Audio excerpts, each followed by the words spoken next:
Sir, एक प्रशासकीय अधिकारी धोरण राबवणारा, हं, अत्यंत शिस्तप्रिय आणि धोरण राबवणारा आणि भाषेसाठी लागणारं संवेदनशील मन, त्यातला हळवा कोपरा आणि त्याच्या मागची निरीक्षणं, ह्या दोन्हींचा समन्वय साधताना म्हणजे प्रशासनातली शिस्त, त्यातलं धोरण आणि लेखकाचा एक संवेदनशील मन आणि निरीक्षण, या दोघांचा समन्वय साधताना संघर्ष होतो का तुमचा?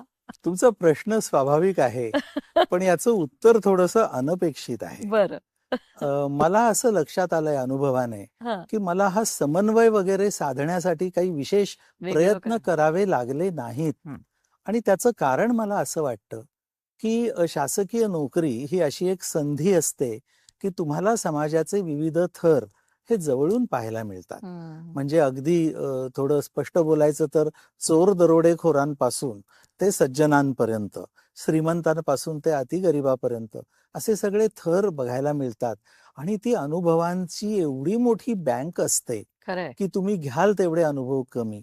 त्यामुळे एखाद्या संवेदनशील लेखकाला, तो जर शासकीय नोकरीत असेल, तर अनुभवांचा जो विशाल पट त्याच्यापुढे निर्माण होतो, त्यातून अनुभव निवडणं आणि त्यातून लेखन करणं, विशेषतः त्या अनुभवांकडे अतिशय संवेदनशीलतेनं पाहणं, मानवी स्वभावाच्या दृष्टिकोनातून पाहणं आणि प्रत्येक अनुभवाकडे हा एक नवीन अनुभव आहे, अशा पद्धतीनं पाहणं, या दृष्टिकोनाचा मला निश्चित फायदा झाला.